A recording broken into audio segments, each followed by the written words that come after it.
So there's something I should probably mention here. One of the reasons that I am making this and sharing this is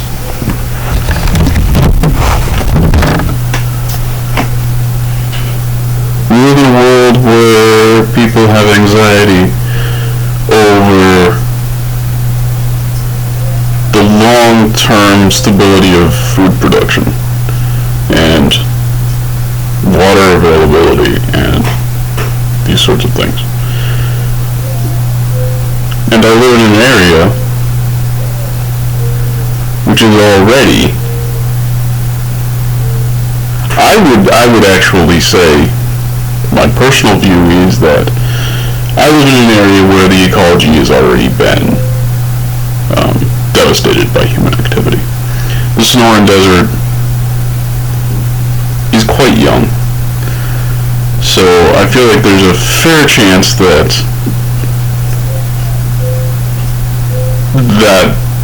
occurred due to human activity over the past roughly 10,000 years. But regardless, it's still a devastated ecology, one way or another. It's still a devastated landscape. And we have all of the features of landscapes that were devastated by human activity, right? We have things like arroyos, where there is no topsoil, and heavy rains, we just get flash floods because it just rips away the soil, the ground. And our temperatures, this year was actually kind of cool comparatively.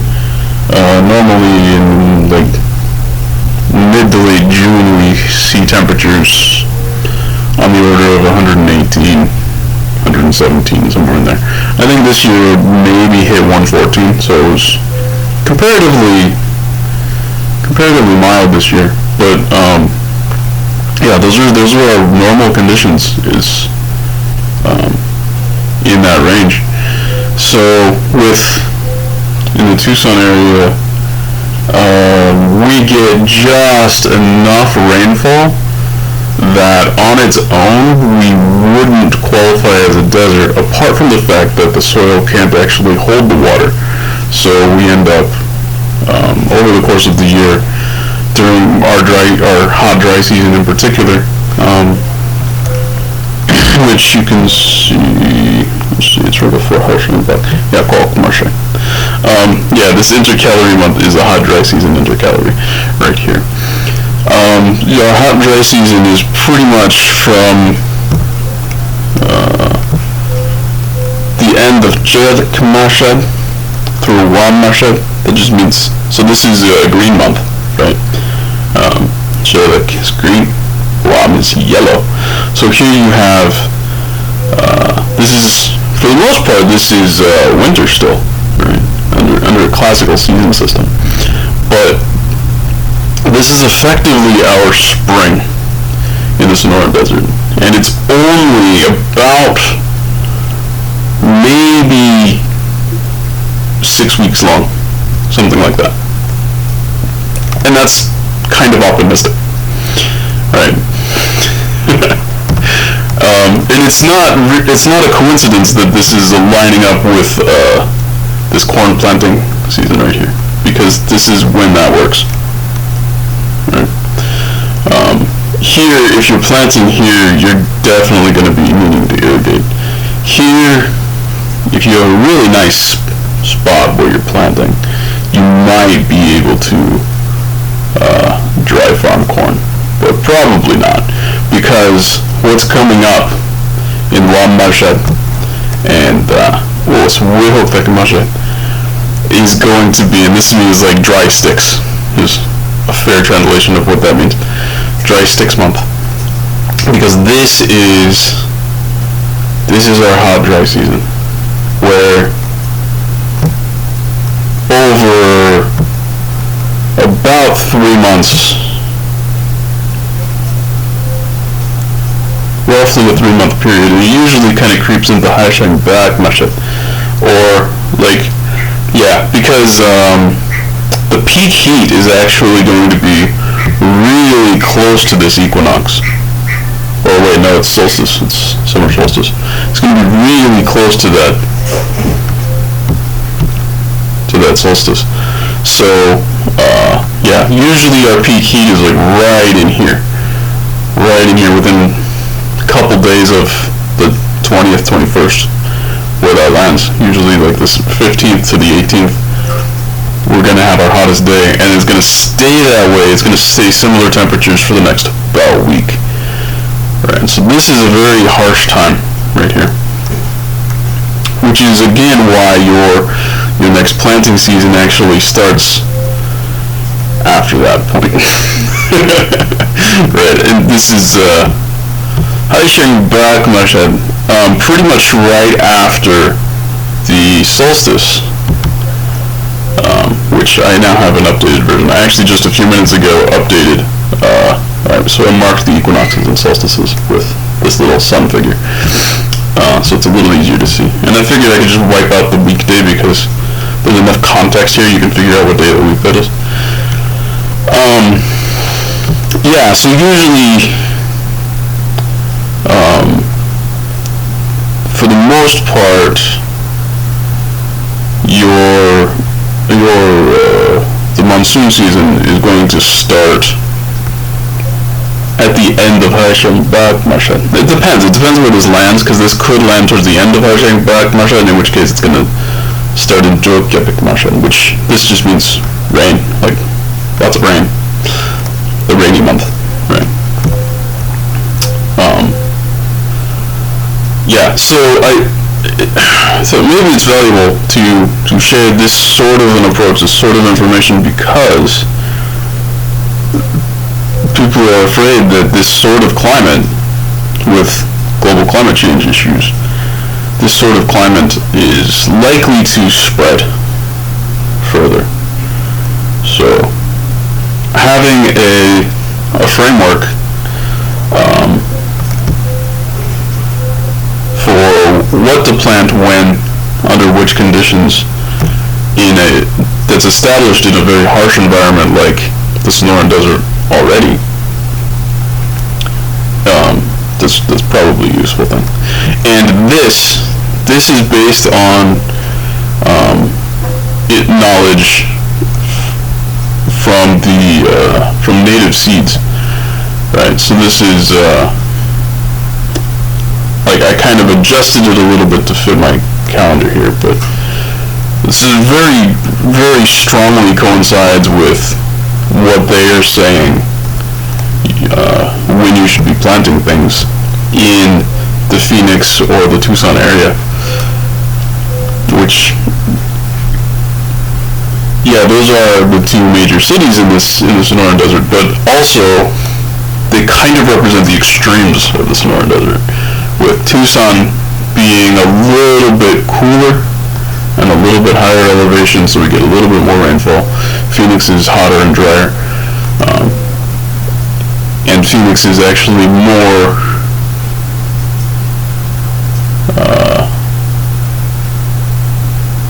like central to the original territory that the Sonoran Desert encompassed. And starting around 10,000 years ago, it sort of grew out from a little strip along the Gila River. I'm probably getting this wrong because I'm doing it from memory, but there was basically, like, around 11,000 years ago, there was just a strip of desert, and then it just spread. And there's lots of possible reasons for that, but I do think that human activity is a very, very possible primary factor in that.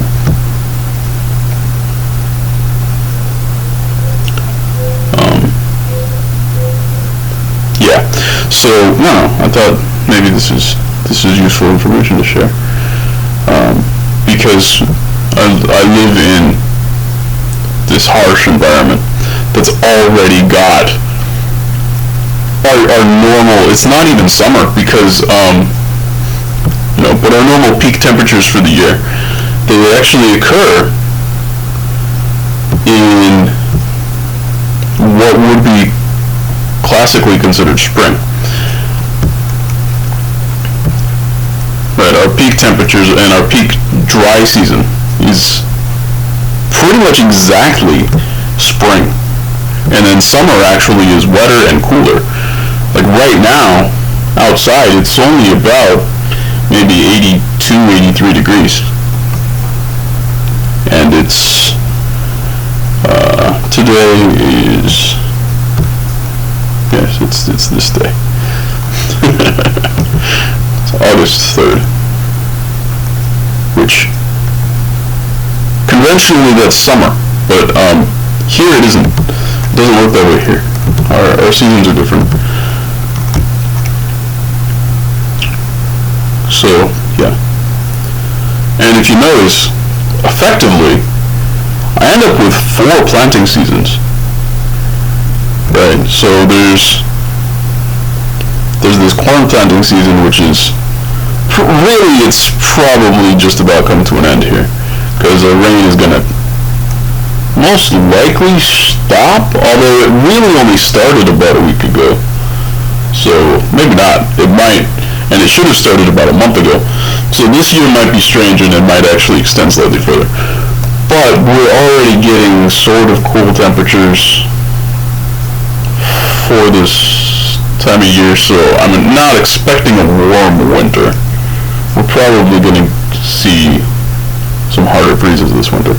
But regardless, so we're coming to the end of this corn planting season, and then pretty much immediately we're going to enter this wheat planting season, which includes things like lettuces and onions and radish. And so this one I can do garlic and peas and spinach, which I might do. I don't know. I've done peas a few times. The big leafy greens, I have trouble with those because the mice and rats like them, and the quail, they all like to eat those. So it's kind of difficult to grow those because they get eaten up. Cilantro, my cilantro does amazingly. It does fantastically. I should probably grow out some more of that, and I should use it more. I don't cook with it very much, but I have some cilantro, and it tastes amazing, and I always forget that it's out there. And then there's a little break in Masha, but then you get another wheat planting season, and that one's slightly different. So you don't want to be putting out garlic, pea, or spinach. I have had some luck planting spinach at that time, but peas definitely I've had issues with, and garlic I've definitely had issues with. So I think this is correct. I've never actually followed this guideline specifically before, so mostly this is an experiment with that. But I've had experience with pea planting here and then growing it through the winter, but planting here and then growing it through the hell just happened? Growing it through the dry season does not work at all. And I just fucked this file up. There we go. And then immediately after that ends, you get a second corn planting season. So there's 4 planting seasons there, and then you get these 2 really big harvest seasons. And then it's going to depend when you plant, but basically these just butt up right next to each other at this point, right here. And there's only a small gap here this is actually, let's see, yeah, so this is probably our coldest time of year right here. This is the depth of our winter in Uhulik Masha,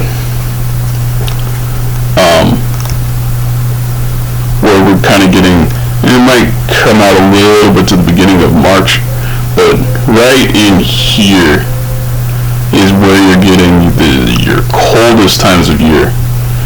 But overall, this month is not the coldest month, which is why this is called like the Great Cold Month, because it's really,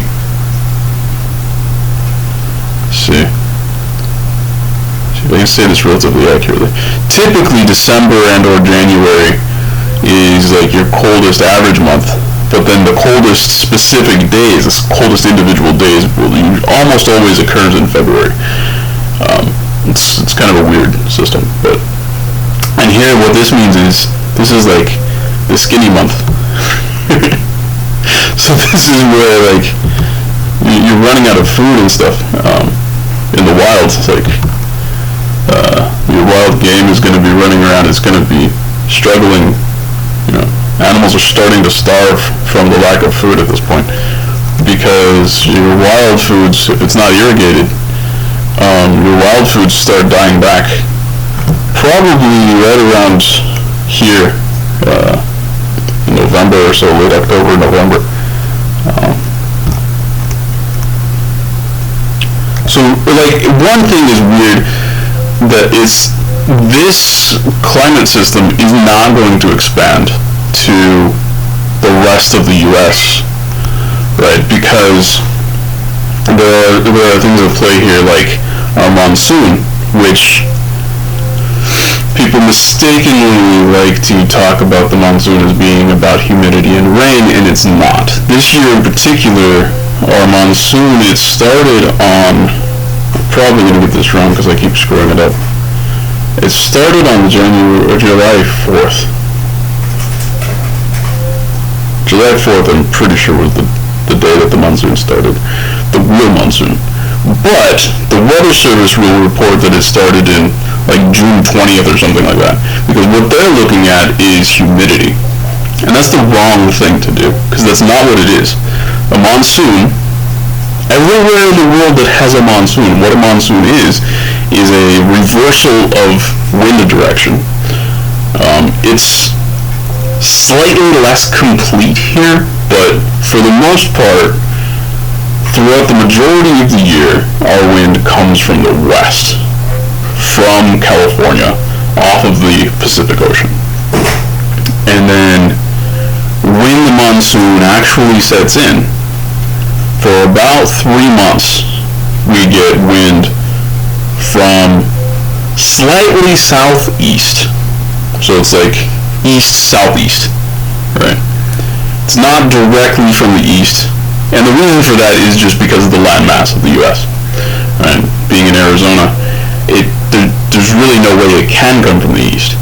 What it's doing is it's basically is coming off of the Gulf of Mexico, and that brings with it a lot of moisture. Right?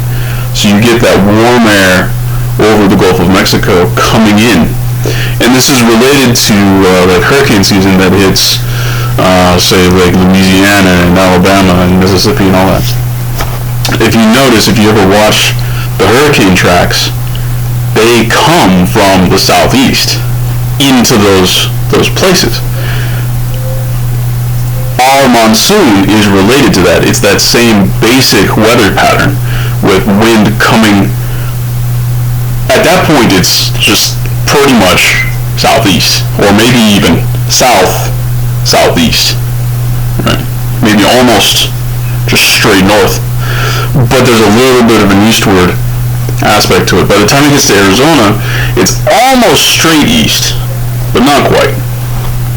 So that's what the monsoon actually is. It's that reversal of the wind pattern. The problem this year is we actually were getting rain before the monsoon occurred. So late June, when the Weather Service is saying that it's our monsoon, we were getting some rain, right? So officially, according to them, we had monsoon rains. The problem is the wind reversal actually happened on the 4th of July, and after that, for nearly a month, because the rain really just started, just a few days ago in any significant fashion, for nearly a month. On the order of 2.5, 3 weeks at least. Some areas did get hit, whatever. There really was no rain. And the reason for that is, what it was doing is it was pulling that hot, dry system that was over Texas and New Mexico and, the central U.S., but that hot, dry shit that was hitting Texas got dragged back over us. So we didn't get rain.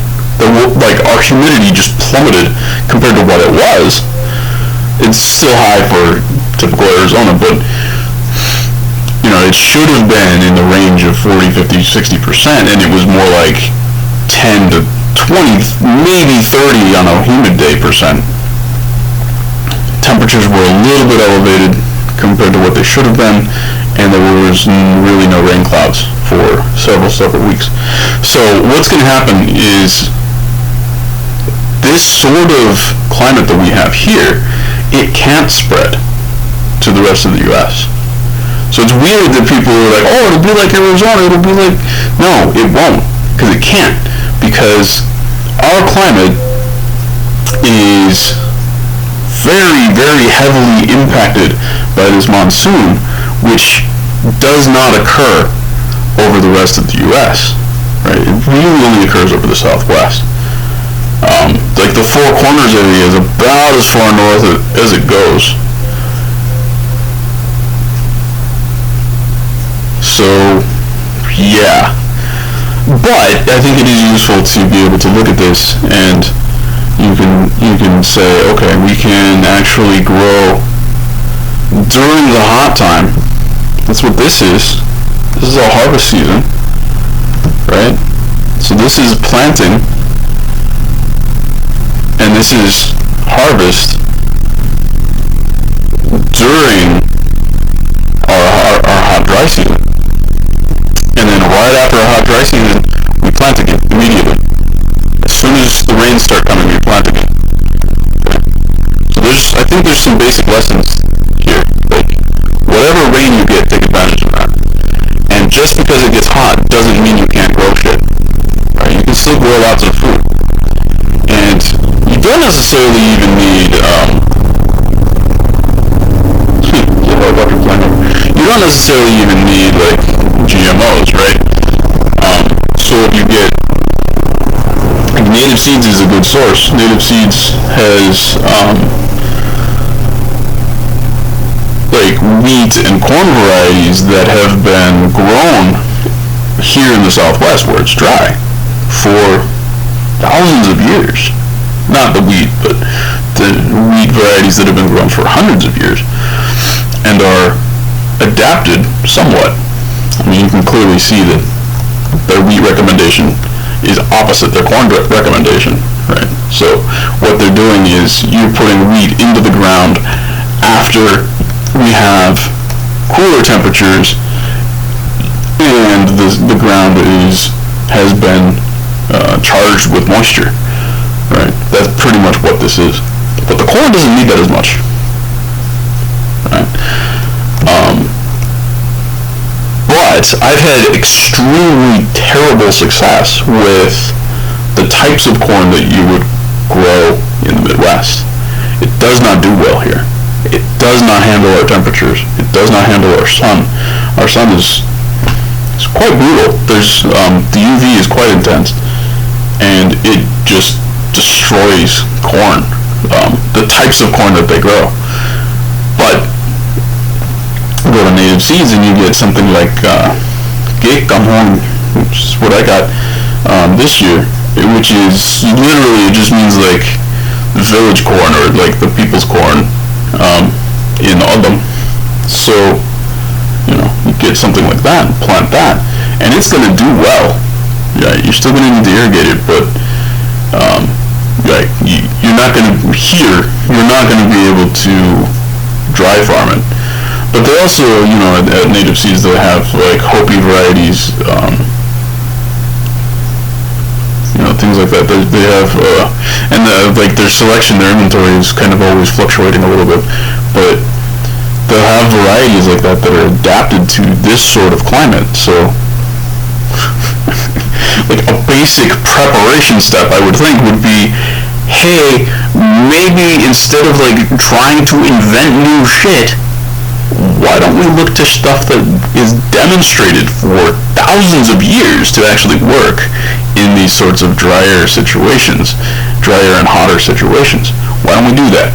So that's kind of why I'm sharing this, so you can kind of get a sense of like, okay, this is how we can actually grow things in hotter, drier situations and really capitalize. So it's not a coincidence that this is called Jokepik Marshad, and this is where this corn planting season starts.